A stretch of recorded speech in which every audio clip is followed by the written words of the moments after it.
big draw to Arizona? Well, it is the Grand Canyon. The Grand Canyon is the iconic. It's one of the natural wonders of the world. I think everyone from throughout the world, when they think of Arizona, the iconic image they have is the Grand Canyon. So that's really the biggest draw. We do have a number of great attractions, though. Native American Indian country is very popular. But I think most people think of the Grand Canyon, and that is the number one tourist attraction, if you will. How was the Grand Canyon formed? Well, the truth is nobody really knows for sure exactly how it was formed, but there's some pretty good guesses. It was formed through erosion, the most powerful of which would be water and ice, and then also wind, and then seismic activity also played a role. We have a lot of tectonic movement out here many years ago. We have a lot of volcanic mountains and formations out here, so seismic activity also played a role. But water seems to have been the most impact, basically because there's so much of it and it's always on the move. And many people don't understand how a river, the Colorado River, which runs through the Grand Canyon, you look at it and it's very small when you look at the magnitude of the Grand Canyon. So people look at it and say, well, how could that river make this huge canyon, this huge, beautiful canyon? But really, the Grand Canyon, the soil itself is baked by the sun, so it became very hard and was unable to absorb water. And it didn't have a lot of plant life back in those days, so there was really nothing to hold the soil together. So when we would have rains, it would come in torrents, a lot of rain at one time. And when you get that much water at one time, there's no place for it to go except down into the Colorado River. So often we'd have flash floods. And if you've never seen a flash flood, it just comes out of nowhere in literally walls and walls of water that washes everything downstream. And as a result of that, it loosened many boulders. Some of these boulders were the size of automobiles or buses, and some were even the size of houses. That's how powerful the water was. And when you get all of that propelling, all the water and the boulders propelling down the canyon and through the wash, it carved away over time what has become the Grand Canyon. Ice also is a part of what formed the canyon in the colder months, especially on the north rim, which is beautiful. The water seeps into the cracks between the rocks. The cracks, when the ice then freezes and expands and pushes the rocks apart and widens the cracks, eventually the rocks begin to push off the edge and fall into the canyon. So a lot of different aspects of how the Grand Canyon was formed, but primarily it was through erosion. That's the best scientific guess, is a lot of water erosion and wind and ice. While you're describing all the erosion, I could picture it all in my head. It's a beautiful area. If most people, when they first time they come to Arizona, they have to go to the Grand Canyon. On second visits, we see more and more people visit other parts of the state, but the Grand Canyon is just spectacular. Apart from the spectacular view, what else can you do at the Grand Canyon? Well, it's a very active area. So there's hiking, biking. There's a beautiful trail that goes down into the canyon. Several beautiful trails. So it's very popular with hiking enthusiasts, and also biking around the rim. There's a number of scenic viewpoints that are accessible by bicycle. Camping is very popular. River rafting, although if you're looking at whitewater river rafting, you need to book months in advance. It is very popular at this time of the year in particular. So you need to plan ahead and book 6 to 9 months at least in advance. That's how popular it is.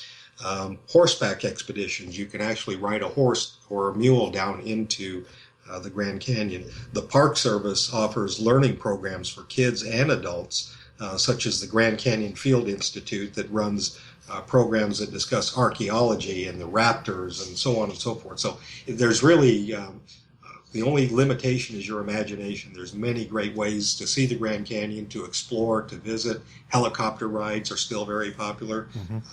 It just depends on how adventurous a person is. It all sounds far too active for me, so I just stick to looking at the view. That's not a bad way to go either. You're listening to The Travel Show with John Guinn on UKHealthRadio.com. Coming to the end of my chat with Tony Alba from the Arizona Tourist Board.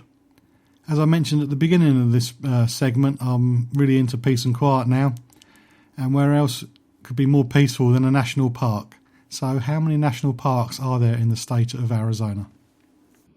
Well, in Arizona, we actually have 3 actual national parks. Mm-hmm.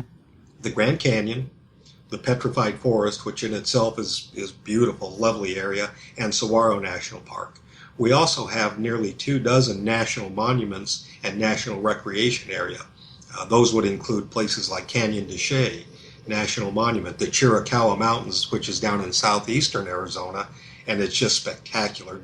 It's almost out of something you'd expect to see on Mars, with the high peaks and jagged cliffs, and it's nothing of this world. We have the Glen Canyon National Recreation Area up in northern Arizona, which is right around Lake Powell, which is one of the largest man-made lakes in the country. Montezuma's Castle, Navajo National Monument for the Native American Indian population, Oregon Pipe, Tumacacri.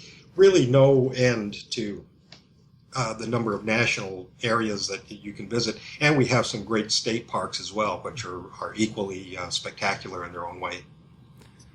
You've got so many state parks and national parks, it's going to be impossible to list everything you can see and do at one of them. What would you say would be the big thing to do at one of these national parks you must do on your first visit? Well, again, it depends on which one you visit, but generally all of them are very great areas for exploring on foot.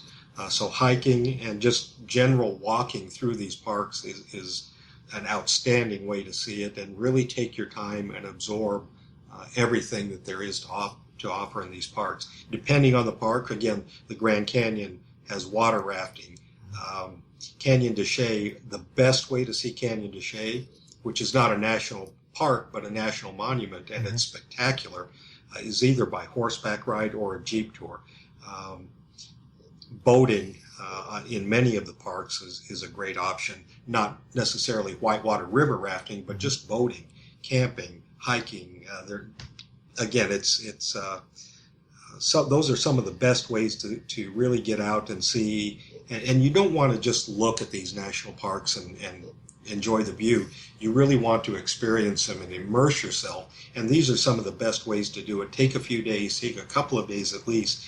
They're very popular with campers who really want to immerse themselves into these locations and learn more and more about them, and get a kind of a very in-depth connection with the parks. Talking about learning and getting a connection, how can a visitor experience the Native American history? That's a great question. Arizona is home to 22 Native American Indian tribes, and many of them are very, very active in the tourism industry. The Navajo and the Hopi up in northeastern Arizona. Tourism is their livelihood. The Apache, the Salt River Pima, the Wallapai, there are so many different tribes that understand the value of tourism, and that's really how they are thriving. Many of these Indian gaming, the casinos on some of the reservations is very popular, but some of the tribes don't have Indian gaming. They don't have the casinos, so they rely on visitors to come in and really explore the cultural aspects of it.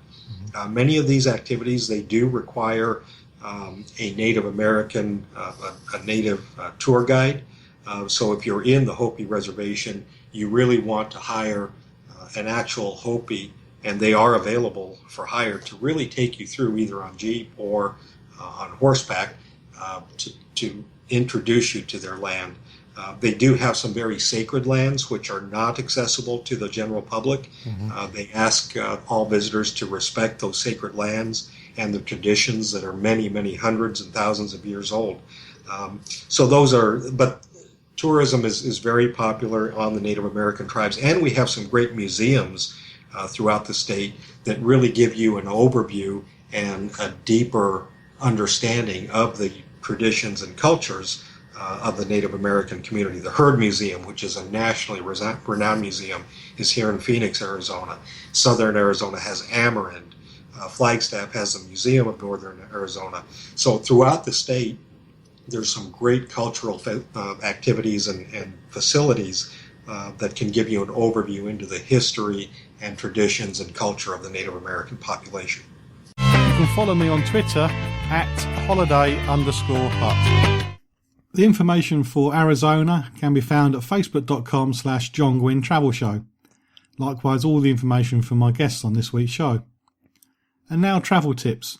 The plan is to get through 107. I have timed this, but you can never guarantee the way I'll speak whether I'm going to get through it or not. So tip number 1 is use a good travel agent. It can take a while to find a good agent, and you need somebody who really understands your requirements. They should remember that just because they had a great time at a particular hotel, it doesn't mean that you're going to. But do be careful, as some agents will work to gain incentives, and the hotel they recommend may give the agent a free holiday. Brainstorm your trip planning. As part of your planning and research, you shouldn't worry about the cost at first, as this will only restrict you. Just write down everything that you want to see, do, eat and drink. Of course, budgets are very important, but it's quicker and more fun to find a holiday that matches your requirements and then budget that instead of finding a holiday to match your price limit. Health. You may be required to have vaccinations when visiting certain countries or when taking part in certain activities. Websites can be a good source of information, but you should always consult with your GP or visit a good travel clinic. When you see a GP, some of the jabs will be free and some will need a private prescription. When you go to a travel clinic, you'll be charged for everything. Passports. Some countries require that there should be a minimum of 6 months left on the passport after the date of your return. Others need blank pages for visas. So do check that your passport matches the requirement of the country you're visiting. Also, some countries need visas. Some are easier to get than others, and you should never leave it until the last minute. Perhaps you should get the visa before you book, just in case. You may be lucky enough to get onto a flight without the visa if you need one, but when you get to the other end, you're going to be sent back on the next available flight. When flying away for a long weekend, is it cheaper to fly out on the Saturday instead of Thursday or Friday? That's something you should consider. And also, ignore the price from ads. These rarely have any relationship to the final cost, and they're usually based on low season dates and full room occupancy. Day or nights. When you are comparing prices for holidays from different suppliers, check to see if the duration is given in days or nights. Days may include travelling time, nights might include the flying overnight and not nights in the hotel. I once saw an ad for a trip to Boston. The headline said 6 days, but the trip only included 4 nights in the Boston hotel. Use online forums. People do love to talk about their holidays and help others enjoy their time away. Forums are websites where people offer their opinion and respond for cries for help. Questions may be answered by locals or by tourists that have visited your location. When you're researching, always double check, perhaps triple check, because you can never rely on one source of information. One source of information you should check out is the Foreign and Commonwealth Office website, www.gov.uk/FCO. They give travel advice for your chosen destination. You could have advice on crime, safety and other useful information about the destination. There may also be warnings of not to travel, and if that's the case then you probably won't get any travel insurance. You should always check the weather conditions and the seasons before booking. The information supplied by the tour operator could be based on average daily temperatures or on the average highs. Use the website to check this and look for seasons of adverse weather such as cyclones or hurricanes. Have an experienced holiday as well as a relaxing one. Split your break to try something new, and this could be a safari, mountain climbing, walking through the desert with goats, anything out of the ordinary, and then you can still relax on the beach for the few days before you fly home. And do vary your daily plans. If you're touring or exploring, vary the itinerary so you're not too busy every day and you do have time to relax. And don't forget your own needs. Travelling with others will mean compromise, especially if you're travelling with children. However, this is your break as well, so ensure that you get some me time. You should use tourist office for help as well. They could be the overseas office or the local ones. They'll be able to give you up-to-date information on places to eat, things to see and any events or occasions that may enhance your trip or may make you delay it if it's going to be too busy and they could let you know about disruption due to major or civil engineering as well. Number 17 is choose the hotel and not the star rating.